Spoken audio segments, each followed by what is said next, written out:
technology when it doesn't work. Not a big deal, I know, don't we all? So, all right. I am super excited today to welcome Ken-Theriot. He's a musician, a voiceover actor, an audio engineer, a producer, and the founder and owner of Homebrew Audio, an internet business whose goal is to help anyone and everyone to record professional sounding audio from home.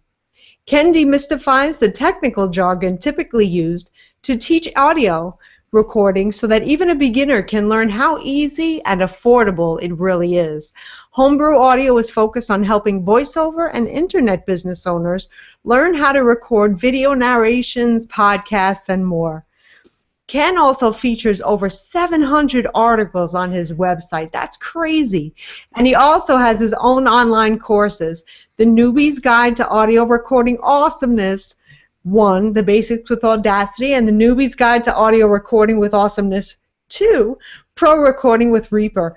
Ken is currently developing a course geared specifically to voiceover folks. And in addition to Homebrew Audio, Ken also runs a small music label called Raven Boy Music, and he recently released his 5th studio album, Outlaws and Bystanders, and there's a Christmas album called The Gifts of Midwinter, both available on iTunes, and both albums were recorded here in the home studio converted bedroom with no acoustic treatment that was put in after. So, Ken, welcome today. Did I do justice in introducing you today? Yeah, boy, listening to that, I'm almost impressed with myself. I know, you're like, who is that? Who was that? It's great stuff. So, Ken, tell me a little bit about Homebrew Audio and what you do. All right, well, I had to start learning how to record my own audio because I was poor. Actually, it started well before that because I wanted to impress a girl. That's usually how things get started in my life.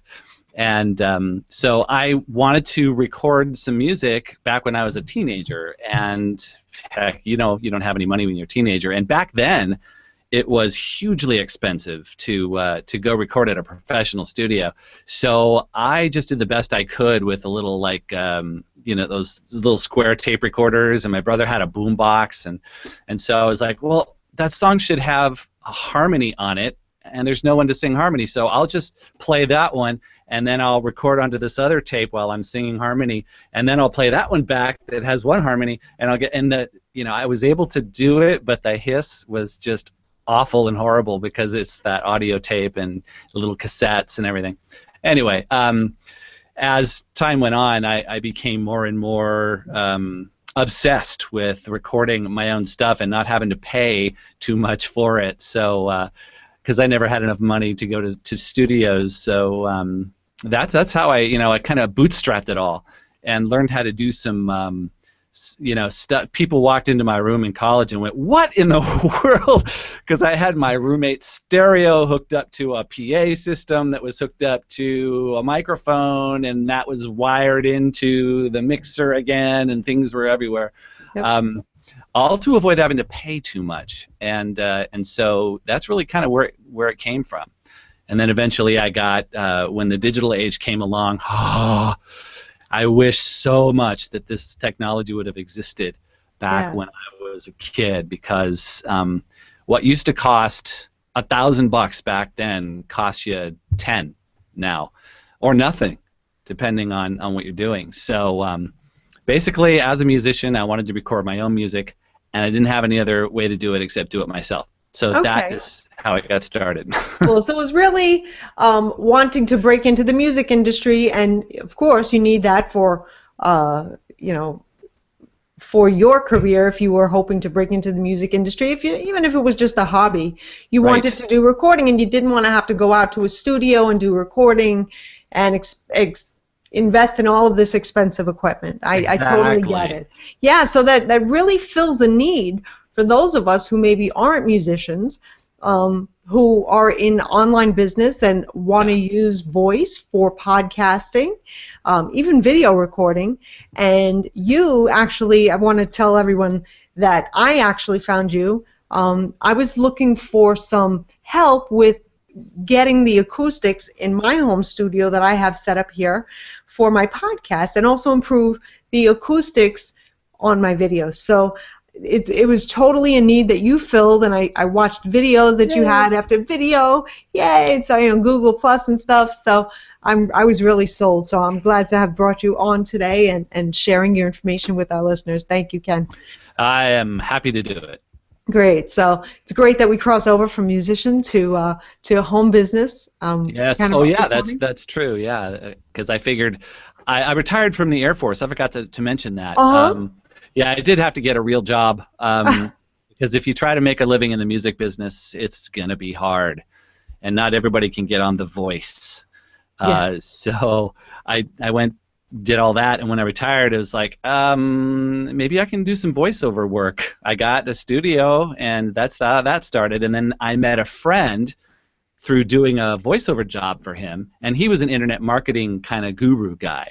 And he said, hey, let's start a business, you know, and he kind of showed me how to do it. And then after a while, he quit doing any of it, and I was doing it all. So I was like, all right, let's sign a little piece of paper here, because you don't mind, you know, giving me the whole thing. And that's Homebrew Audio. That's how that started. Great. Well, that's yeah. a great start. And I want to ask you, since you're the expert, what is the minimum that you would really have to invest to really have a good home studio setup? $36. I know that sounds like a pretty specific amount. I say $36 because that is how much this microphone costs. I have to keep talking into it and show it to you at the same time. Mm-hmm. The reason, by the way, I'm not using a pop filter with this one is that it's a dynamic microphone. The ones that look like ice cream cones are dynamic microphones, which means that they're not as sensitive to the puzz sounds, the B's and the P's. Okay. That's what the big pop filter is there to do, is to prevent those puzz from being in your recording. But anyway, $36. It's a USB microphone, but it's not one of the little ones that come on these little headsets like this, because they have little tiny microphones, and those little tiny ones like that, they're not going to do it for you. You're going to need something that's larger like this, but this one only costs $36. What brand is that? This, by the way, is on the handout that I sent you, and it's also on the site. We'll talk about that later. This is a Samson, Samson Q10, and I'm going to try something here. I'm going to try holding this up, Q10, and seeing if you can read this, or if the glare is going to be too hard. Yes, or is that I can. Backwards? No, I can see okay. that. Okay. It's I can. Good. That'll work. Yeah, then. Samson that's on the Q1 handout, right? That is on the handout. Okay. There's a link to it on the handout, and it's an affiliate link on the handout too. So you're it's the only one that's on there. I didn't want to go crazy with like, hey, buy all this stuff, and I'll get 5 cents for it. Okay. So you recommend that as a bare minimum, you invest in a good microphone. Yeah, and most people will tell you $36 is not enough to get a good microphone. And then I say, well, all right. There's a post on my site where I recorded a voiceover with this. Most USB mics like this, even the ones that have the large diaphragm condenser like this one. That's a Samson C1U. It's the one a more sensitive and a better version of this. Even those are going to have a little bit of hiss in the background. If you put your headphones on and listen carefully, you'll hear a little low level hiss all the time with USB mics. So it's not going to give you crystal clear, the best audiophile level quality, but it'll get you 80% of the way there.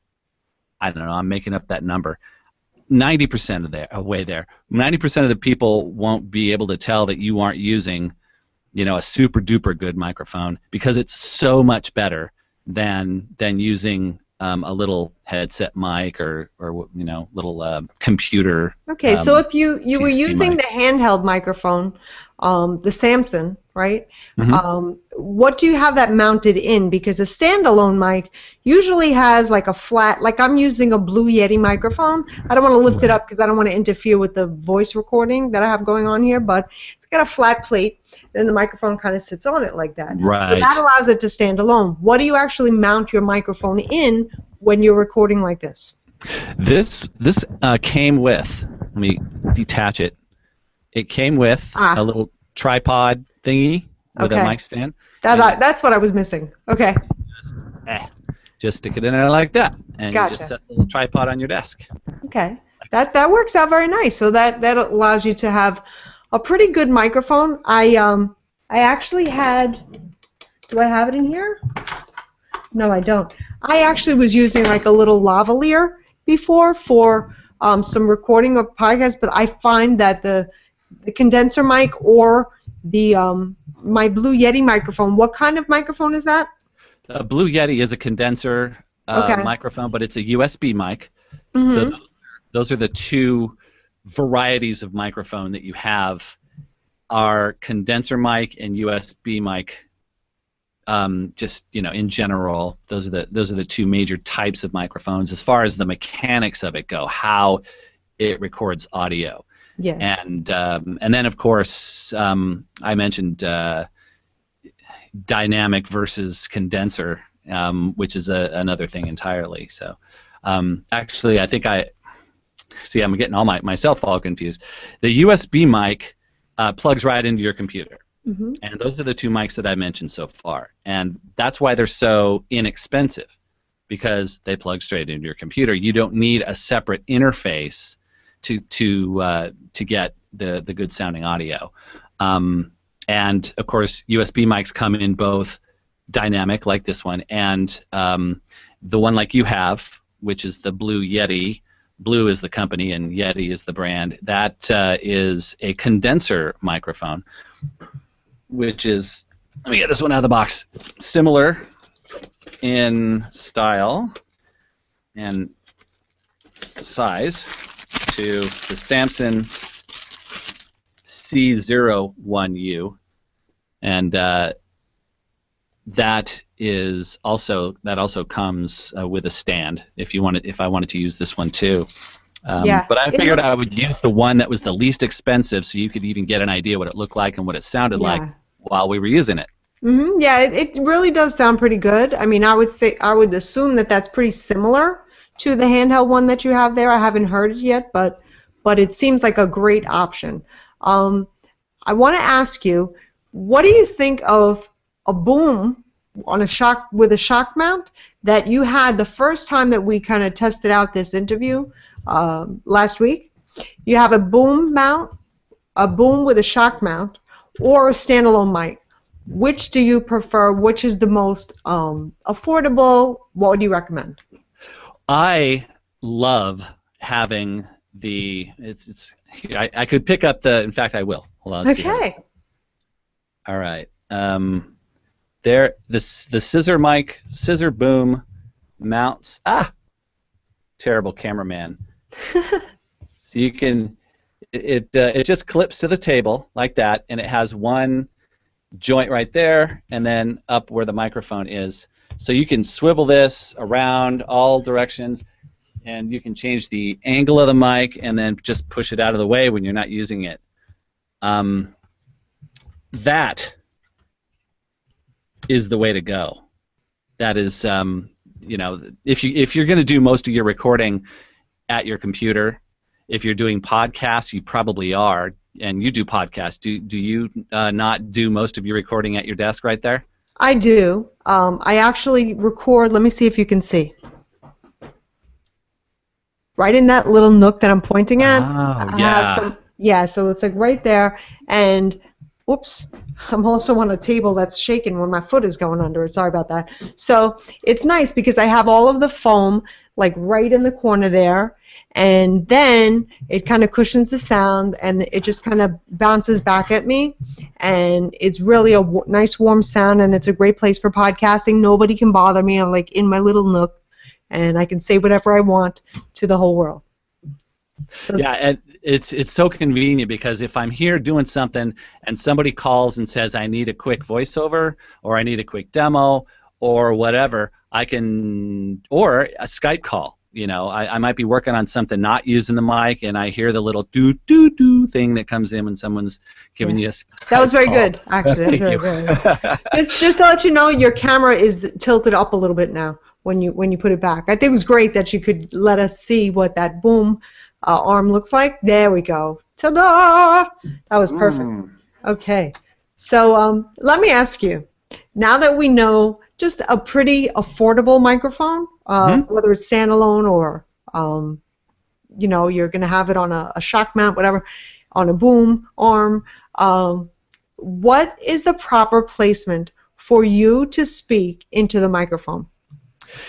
If you are doing anything that you care that, you know, if what we're doing right now, you mostly just care about hearing it and understanding the words.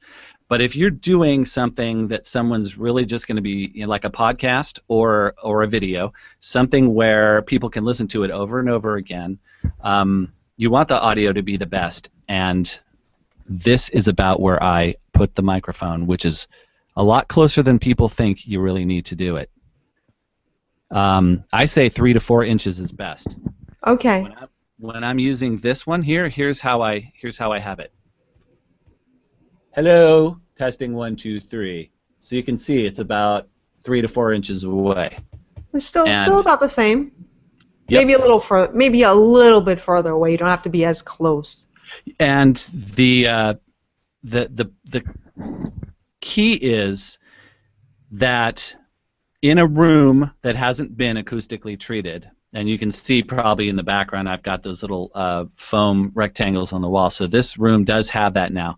But before it did, it was very echoey in here. And in fact, there's a video on this. It's on the PDF, by the way, that we'll talk about how to get that to folks later. Great. But there's a link to it in there that I have 6 tips on how to improve the audio that you record at home, and they all have a video.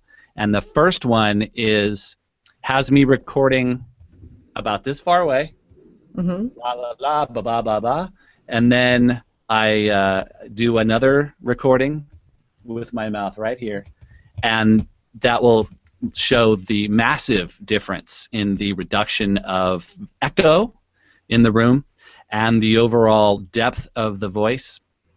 So that's a 6-tip series. That's the 6-post series that's on the website. Okay, so, that sounds excellent. That's great. And the way that I kind of figure out how far I have to be from my microphone really is when I do a test before I'm recording, and I have Audacity open, and we didn't even get to talk about the software that you need to use to edit your stuff, but we're going to talk about that coming up in the near future.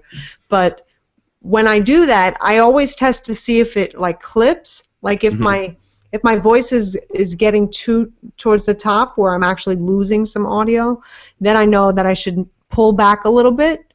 I never like to get softer. So do you ever do that? Yeah, well, that's tip number 2 or 3 in the series. The second key after you get your mouth close to the microphone, which helps to crowd out the echoiness, is to do just what you say, but you shouldn't control the volume by getting further from the mic. You should control the volume by going into your operating system and adjusting. I show you how to do this in the videos on those tips, by the way, and all those, of course, are posts, and so they're free. You just go in, and if you have Windows, you just go in. I show you how to do it in Windows 7, and you go to the audio device, and it has a little slider that says what's the input level.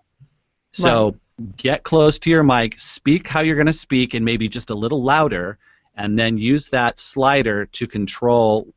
You don't want any of your waveforms, like you say, to get to the top, but you want them to be as loud as they can without clipping, without distorting.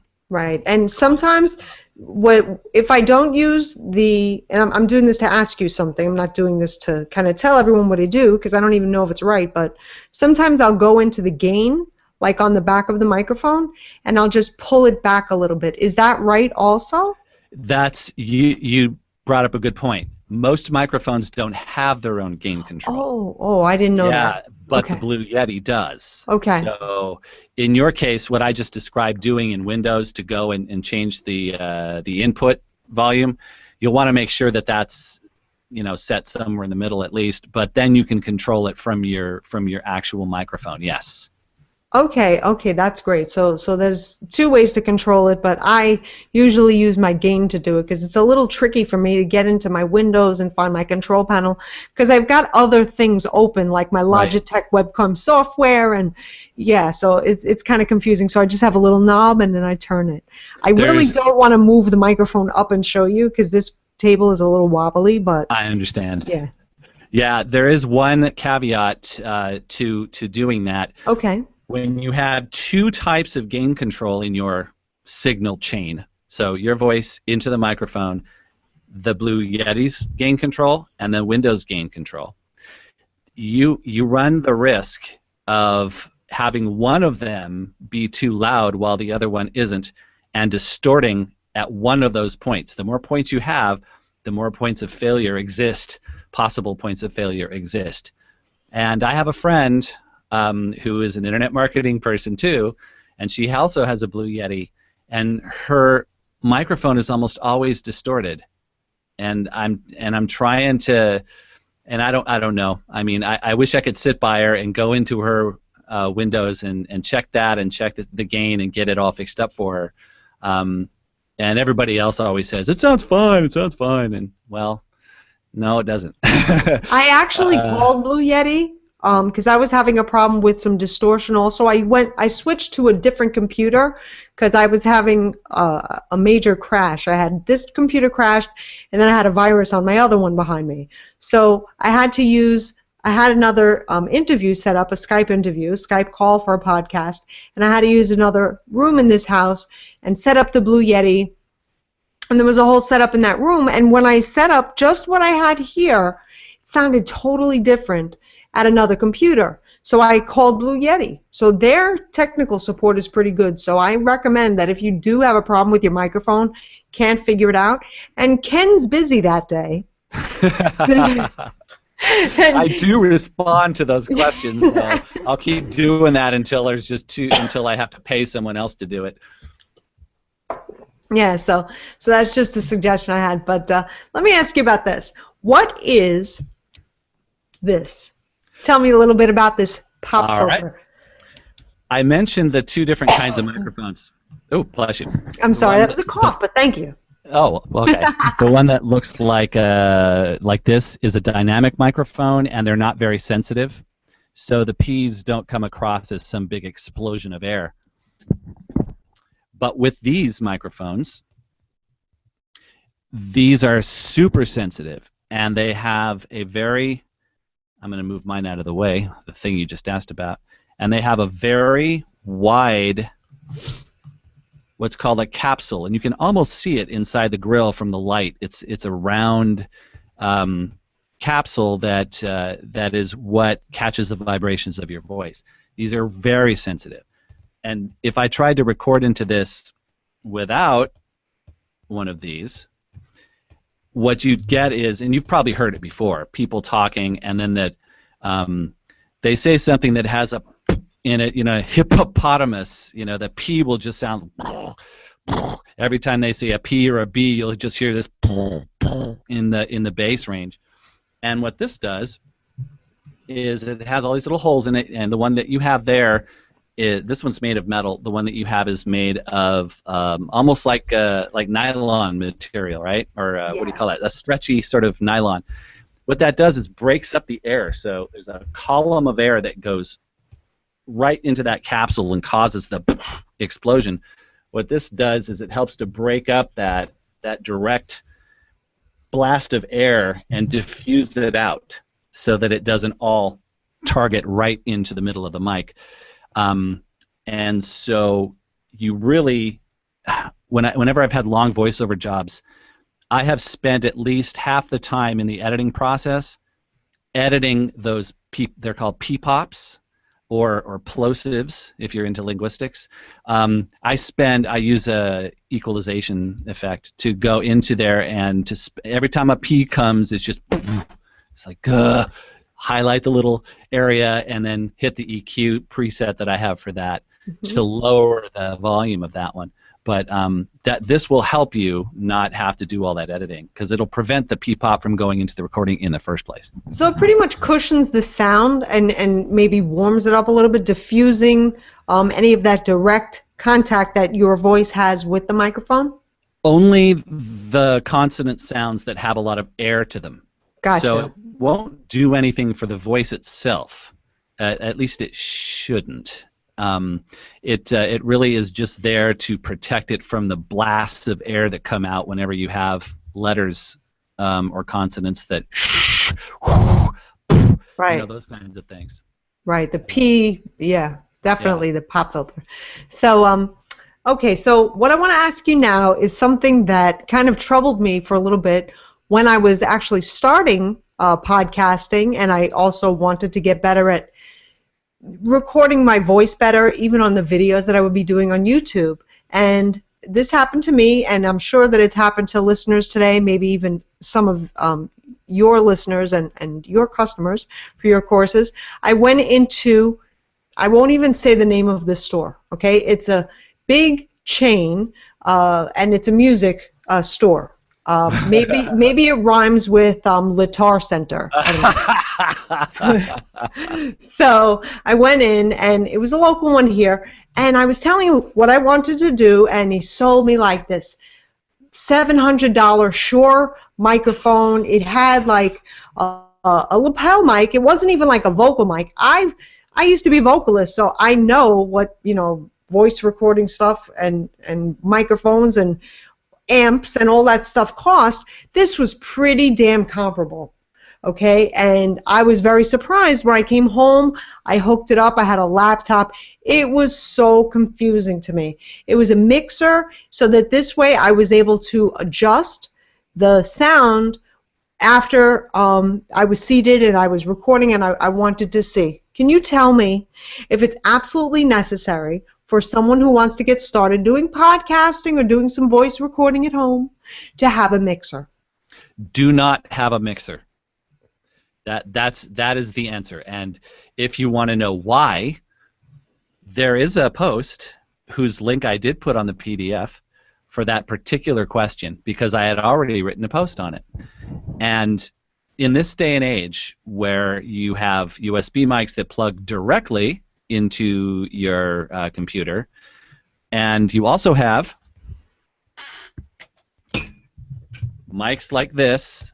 So these are the most professional microphones. This is not a USB mic. This is what we call a standard microphone. This is a standard condenser microphone, a Rode NT2A. It has to plug into something like this, which is an audio interface. They usually look like boxes, and the microphone cable goes in here, but then this plugs into your USB port. I'm getting too many cables. Right, and that microphone, can you just show that input again? Because I'm so familiar with that as a singer before. That XLR connection, can you just show me that again? Yes, here is the plug for a standard microphone, whether that be dynamic or condenser, and it plugs into, this is actually called a combo, because the USB or the USB you can't use USB mics in this. So you can plug that directly into there, like so. And if you have a mic that uses a 1/4-inch plug,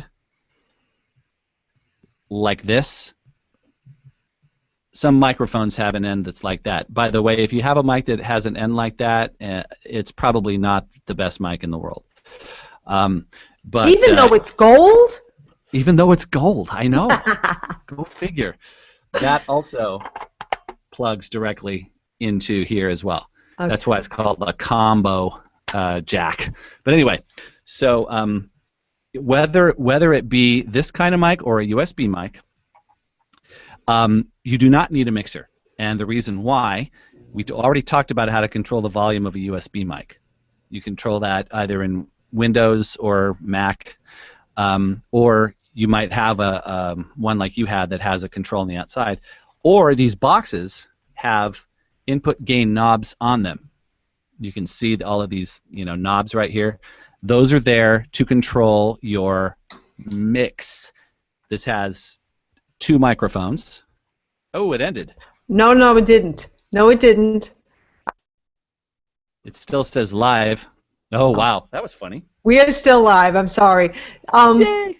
Yeah, no. I went to mute the microphone because somebody just came home and the garage door opened. And I just didn't want that all over the place. I didn't think that the pop filter would control that. So. No, it would definitely not do that. No, it's okay. Right, so those things will control your mix, if you will. The box I just showed you you can have 2 things recording at the same time. 2 people. If you're doing a podcast with another person in your room, you could have them both plug into that because they have 2, and you could control the mix with the actual interface. Do not get yourself a mixer. Let me qualify the statement. Unless you really know what you're doing. And most of the time people want it simple, and people want they don't understand why they got a mixer. They just thought they had to have one. Default to not having one. If at some point in time you feel like for some good reason that you really understand you need a mixer, then go ahead and get one. Yeah, So the reason I had gotten a mixer later on when I started podcasting, because I learned that it was possible to control the balance between 2 people on an interview, particularly on a Skype call, because I was doing some Skype calls, and I wanted to make sure that the balance was even between the 2 people. So what do you recommend to do to get that audio balanced for someone doing an interview? There's a couple of different ways. One is a very specific. So if you were using a mixer for that, you probably did know what you were doing. You have to. There's a certain way to hook up some different cables and to reroute one of the audio signals so that it comes in as a second signal, and then you can route that into your computer as 2 different audio signals. That's one way to do it, but it's quite technical. In fact, the first time I saw what it was called, my brain froze. It was called something like the Mix Minus. And I was like, I have 2 master's degrees. I can't figure out what the hell a Mix Minus is. So don't worry about it. If you can get it in the same signal, that's what I did with my last interview. We switched places. I was doing an interview with somebody on Google Hangouts on Air, and I wanted to make it a podcast after it was done. So, of course, that's audio only, and you want to be able to hear both people. In that case, there's some work involved, but it's a lot easier to understand. You just take the audio and open it up. If you have a Reaper, that's the audio software that I use, and it's only like $67 or whatever. You just open the video file in there, and it will show you only the audio, which is cool, because then you can just render it out as a WAV file when you're done. But when you look at the audio, you can see your parts and the other person's parts in there, and you just go through and you can highlight and maybe raise the volume of theirs or lower it if need be. Now this is on a Google Hangout you're talking about, where it's recording it with 2 separate audio tracks? It wasn't recording with 2 separate audio tracks on mine. Do you have it set up to somehow do that? No, not on Google Hangout, and I know that on Skype somehow, but I haven't figured it out. It was like I was thinking of that something minus you said, where you're like, right. I couldn't figure it out, where you have 2 separate audio tracks and it's mono, and then you have to make it stereo. I was like, okay. I use Audacity. I don't use Reaper, but it seemed a little confusing to me, so yeah, I just you can do what you're saying in Audacity. I find Hangouts does a little better job with the mix for some reason. I don't know. Do you find? I absolutely do. The one that I was talking about where I did have to go in and tweak the other person because they were much lower was when I was doing a Skype interview and they were calling on a phone. Or Yes. I actually was on Skype and I called them on a phone and they were talking on their cell phone and it was coming through Skype and it wasn't really all that loud. But you can mix within Skype too. You can mix the other signal, I think, coming in, so that could help. But Yeah, for the it's most just a part, little like you say, tricky. Yeah, it's a little tricky when you're doing a two-person because you always have to balance the audio between you and the person that you're interviewing. But I'm happy on Google Hangouts because even though we had our little thing trying to get together like in the beginning, yeah. it does a pretty good job with the audio. So I'm happy with that. So Yeah, once the audio is yeah. equalized, I think that happens within the Google Hangout program. So Yeah, that's pretty cool. So I want to ask you about this. I know that these panels behind me are not what I saw in your video, but I right. knew that something to address the hollowness in this room was going to help my acoustics. And I had such a problem with that, and you really helped me. So I want to ask you, what are some things that can help us to improve our acoustics in the room? All right. Let's say if you didn't have any foam, you mean? Yeah. Somebody's just in the regular room. Okay. These are also on those tips because the first 5 tips are things you don't have to build or buy. They're just things you can do immediately to improve your audio. So the first thing I already talked about is to get closer to the mic because that will reduce the echo that happens because the audio bounces off walls and ceilings and cabinets and any flat, hard surface. So the closer you get to the microphone with your mouth, the more of the actual voice it hears and the less of that other stuff. So that's the first thing. Another thing to do would be to stand, if you can move the microphone, in a place in the room where you're not facing a flat wall and your back isn't to a flat wall. So because if you think about audio like light and you shine a flashlight, and the walls are mirrors, that's kind of what the audio is doing. So if you shine a flashlight straight at a mirror and there's a mirror behind you, that's going to cause the audio to be extra echoey. So if you can turn and face the back of the mic toward a corner of the room, and your back is to a corner in the room, that will also help to reduce some of the room echo that's in there. And if you have a dynamic mic like this, then make sure that the back of the microphone is not facing a flat surface and is as far away from a reflective surface as possible. Again, this can be accomplished by backing yourself into a corner in the room and having the expanse of the room in front of you, and directly across from the back of this microphone will be whatever. That was a separate tip, and I'm mixing my tips up here. The back of a microphone like this should go toward the thing that you can't get away from in your room. So let's if you like your computer. In my case, it's the computer. It makes noise.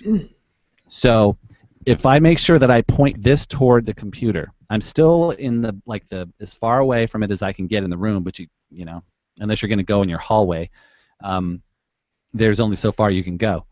If you point the back of this towards your computer, this is called the null. It will reject noise from behind it. Most microphones will do that. It's called. This is also in the tip in the video and one of those 6 tips that I gave. But it's called a cardioid microphone pickup pattern, and it's the most common one there is. If you don't know which one your microphone has, it probably has cardioid. I know mine does, and I'm hoping that I can. Let's see. The cardioid one is the one that looks like an 8? No, looks like a heart. Looks like a heart. Okay, because Yes. I know that right here. You see it? Ah, there we go. Yeah. It is the one that it's on currently. You see, Right. so I'm talking in the microphone, and you can hear me from here, right? So this is the part that it's listening to. It's recording in a heart pattern this way, and there's nothing here, right? Right. It's exactly what happened. You just so almost totally disappeared right there. Yeah, so I'm not taking over your class, right? No, that's great. I have the mic here, so I just want to kind of show you. So if I switch this, like there's an 8, right? Yeah, that's a figure 8 pattern. So it'll Is that for interviews? Yeah. Okay. That would be great for interviews if you're facing the person, because it picks up equally behind it as in front of it, but will reject to the sides. Okay, I'm going to put this down now because I think I look ridiculous. Bye. Sure. Okay. So yeah, if you have a cardioid pattern, use that and face the back of your microphone toward whatever is causing the most noise in the room after you've already done those other things. Yeah. And then if you can, you knock down those reflections in your room with, if you don't have foam, because that stuff can be expensive, you can use an old mattress or something to help the audio not bounce around so much. It'll be better if people go and look at those 6 tips, because those posts spell it all out for you, and they have a lot of information comes across in the videos. Because when I make videos and when I make audio courses, I don't like people to have to sit and listen to me go, oh, and yeah. So I cut all that out, and I make it rapid fire. So it's rapid fire. I kind of like this. I like those tips coming at me. And when you were talking about how you have the microphone fit with the back facing at something that you don't want it to pick up. Kind of pick up, right? Here's something. Do you see this screen behind me? Yes. Okay. All right. Quite large. It is a quite large screen, and what I do is I have some tutorials. Now you have a couple of online courses, right? Do you have like tutorials on there with slides that you're showing people stuff? I use PowerPoint at the beginning of every lesson to illustrate all the points, and sometimes cool animations and stuff, but yeah. Cool. So, because what I wanted to share was something that I had a need for, and maybe if somebody's listening to watching today, that does this as well with wanting to share people and doing online coaching, when I would be having the slides on my screen and I would be talking into the mic and telling you this, is how you do this slide, and then I would advance. I was getting a lot of echo, because this is not very forgiving and it's a very big surface. So what I had to do, and we're talking about being affordable, right? I had these big pillows. Like if you could have seen me recording my slide share, you would have laughed, because I had a pillow here, I had a pillow here, and I'm trying to soften the sound. So you have to do whatever you can to get that audio right, especially for videos, because with the sound, people will get rid of it. I did not put it on the handout, but I should have now. It's for sure. There's a link to a video I did that shows you how to get better audio on your videos. And it's a talking head video. Lots of online marketers do talking head videos for all kinds of reasons. But their audio almost always sucks. And I could name you 3 tip-top audio or internet marketing gurus who they have good-looking videos and their audio sounds like they're in a bathroom. And this shows you how you can get the audio to sound good without having to sound like it's in the bathroom, or without having to spend much money. One of the things I do is, you can't see because there's a microphone up here, just out of frame. Right now? In the video that I'm talking about, not now. And so the audio's going, and you're watching me talk, blah blah blah. And I said, okay, now just to remind you, here's what it would sound like if I weren't using a mic close to my mouth. If I were just using the onboard camera mic, right, which is what most people just do. It's maybe 5 or 6 feet across the room, and they're talking into the camera. I turned it off and said, okay, now here's the audio with just the camera, and it's just so dramatic. It's just, oh my God, he sounds like he's in a swimming pool. And then I turned it back on, and that microphone was like a $300 microphone. It's called a pencil microphone. And I said, but you can also use one of these to do the same thing. And then I say, in fact, that's what I've been doing for the last 2 minutes. I've been using this just out of frame, $36, just to compare this with what it sounds like when you're listening to the audio recorded into the camcorder, and then I shut it off again, and again it sounds like I'm in a swimming pool or something, and then turn it back on and say, look, it doesn't. Even though I say when you're recording audio only that you should be this far away, if it's just up here a foot or two out of frame, pointing at your mouth, and the video, is recording you, that is already like 100 times better than trying to just use the mic on the camera. Absolutely. Because also, if you can get your audio off of your recording device anytime you can, even I record a lot of video HD on my smartphone. I have an iPhone 5S. No, I don't have an iPhone 6. Neither do I. Yeah, my mom does. She sports it all around. She's like, Yeah, but that's the 5S. That's the thing. But I have my adapter and I have my tripod mount and I record my videos. But I have, what is the brand? You know what it is. What is it we're talking about? This. Yeah, KV Connections. KV Connections, yeah. So you have to have an adapter. I also have an iRig. Like, you have to do everything you can. There goes that monitor again, sorry. You have to do everything you can to get that audio sounding just super, because your audio sometimes is just even more important than your video, because if you can't get people to listen to you, nobody's going to listen to what you say. Right. One of the videos I did about this a long time ago, it had me sitting there talking with a lapel mic, because that's another way. If your camera has an external microphone jack, use it, and then you can put the lapel mic. And so I had mine on, and then I said, now let me show you what it sounds like without it.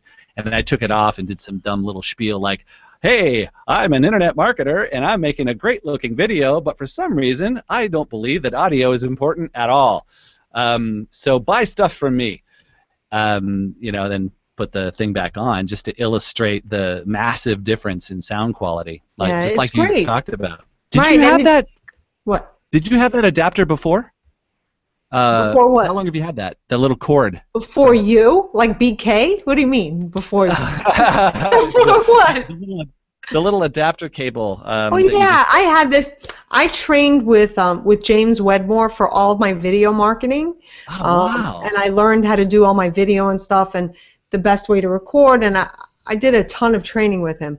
And so I learned about KV Connector then. He actually has an iPhone course. I think I have an online review of it. Yeah, so you learn how to make the videos with your iPhone. And I tell you, I put it next to my DSLR. Yeah. And the quality was just superb, that it's so much more convenient for me to always have my smartphone with me than toting around my DSLR, propping it up on a, whatever. I have a little, what's that called, a Gorilla Pod? Uh-huh. You know what that is? Yeah, so you can clip it on anything. And as long as I have my KV connector, what I do is I attach my ATR 3350, the Logitech, $20 lavalier, through that, and I just sound like so much better than just recording. And the iRig, I'm sorry, I'm a gearhead.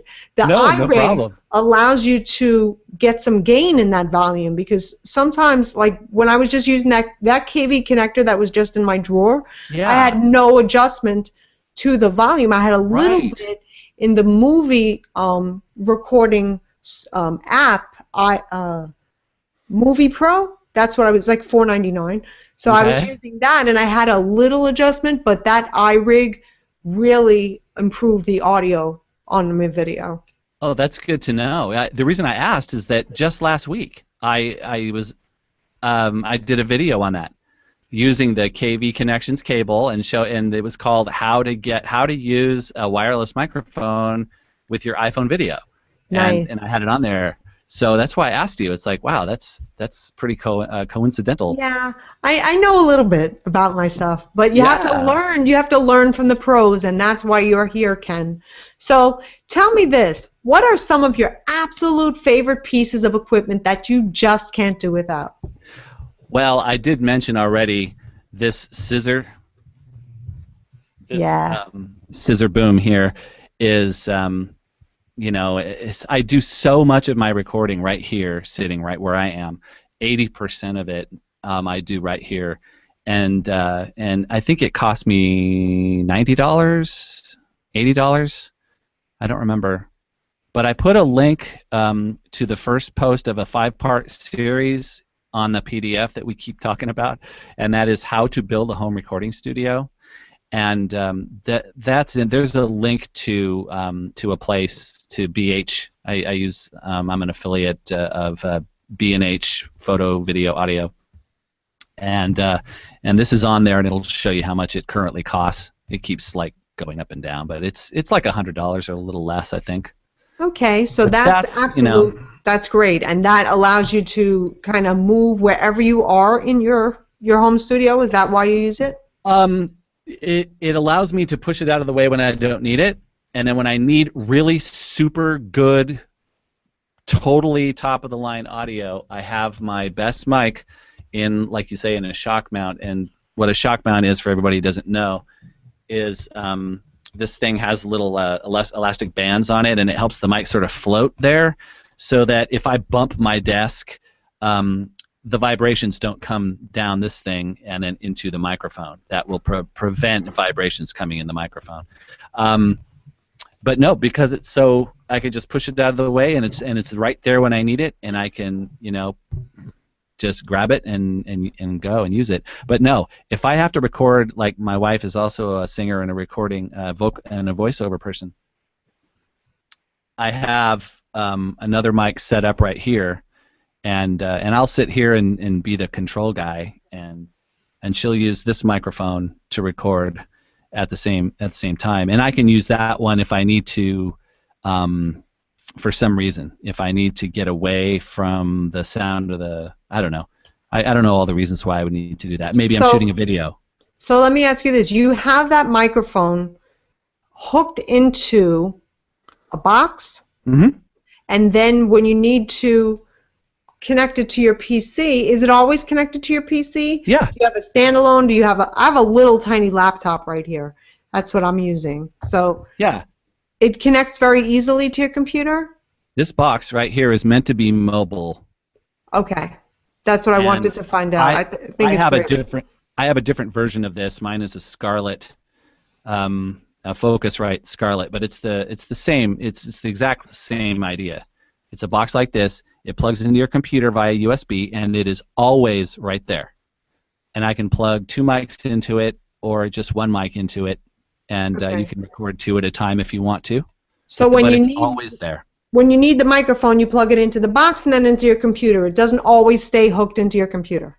The box does, yes. Oh, the box is always connected. Gotcha. That's what I wanted to know. Okay. Good. So, what was I going to say? We were talking before about that shock mount. Now, that boom arm and the shock mount is something that I'm looking into in the near future.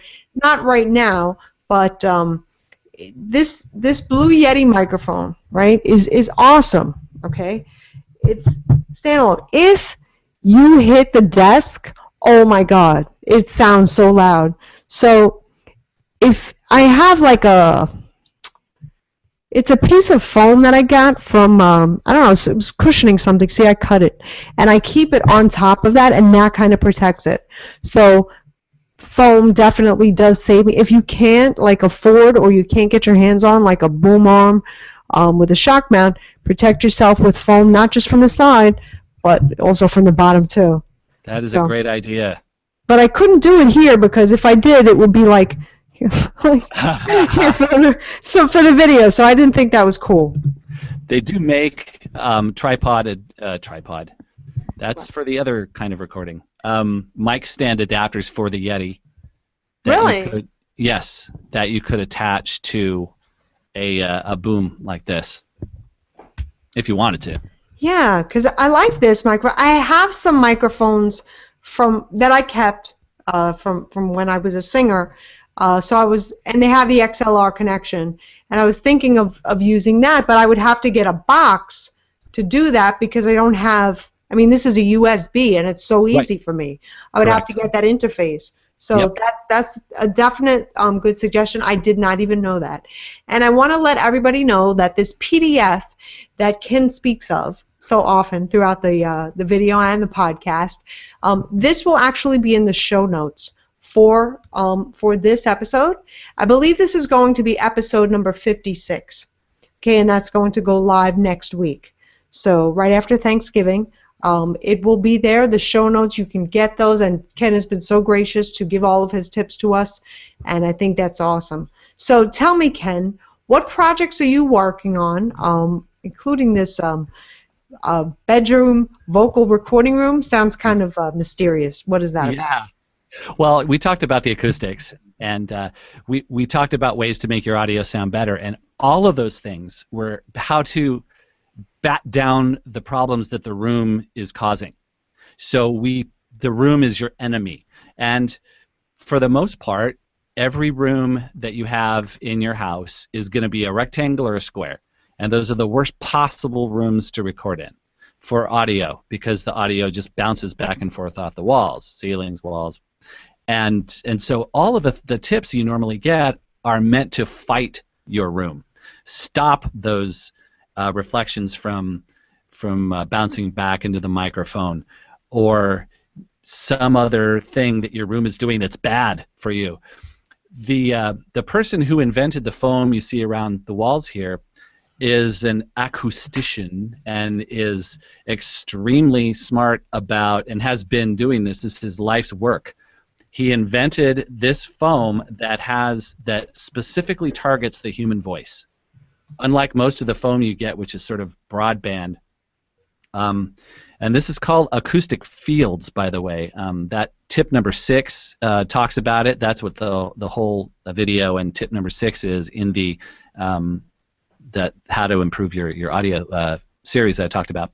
But his idea is to create a room that is a perfect vocal room, and that not only you don't have to fight it anymore, but it becomes an asset, actually improves the sound of your voice without you having to do all of this stuff, without you having to put pillows around, or some people like get under their blanket, to record, the blanket over their head, or they buy really expensive vocal booths. Because I have a closet in here. I tried that when I first started. That does have the added advantage of noise proofing, soundproofing. So when the person outside has a leaf blower or whatever, it does help there. But that's not really what this stuff is for. This stuff is for creating the perfect vocal room, the ultimate voice enhancing room, even if you have a converted bedroom as your studio. So we're in the middle of that project. Phase 1 was these bits of foam you see around the room, and phase 2 is going to be what they call diffusers. So the first stage was to absorb all of the negative reflections in the room so that I don't sound like I'm in a bathroom. And the next stage is going to be to change now the shape of the room. You can't get away from what the shape of the room is doing to the sound with just this. So you have to have diffusion in the room as well, which it's kind of like what that pop filter does, but it's on like times 1,000. And you put these boxes that look like they have little louvers on them and things, and it breaks up the sound of the voice in the frequencies that are doing the most harm, and making it sound, you used a term earlier, and I don't remember, like tubby or boxy. That's the sound that I'm getting now. It's no longer echoey, but it's a bit tubby and boxy sounding. That will eliminate that. Hollowy? Hollowy, yeah, there you go. Sounds like Halloween. Yeah, and that'll make it sound, when I get the diffusers added, the theory is that we will have created the perfect vocal room. So that I'm working with that with Dennis at Acoustic Fields. I've got videos on the site on that, and there was a Google Hangout for that as well that I did an interview with Dennis on it, and he talks all about it. So there's that, and then of course I'm making more courses all the time, and I'm just updating the first course on Audacity. You mentioned Audacity as a software that you use. Yes, that's the software that I use. It's free. Right. It's for me. So that's just Awesome. what I choose to use now, yeah. And so I made my first course was basically from ground zero. People who don't have any experience recording and they don't have any money for gear. So the course it just tells them how to start from nothing. And everything is free. You might have to, if you don't have a regular, like a PC mic or whatever, because I show you how to get the best possible audio out of your PC mic.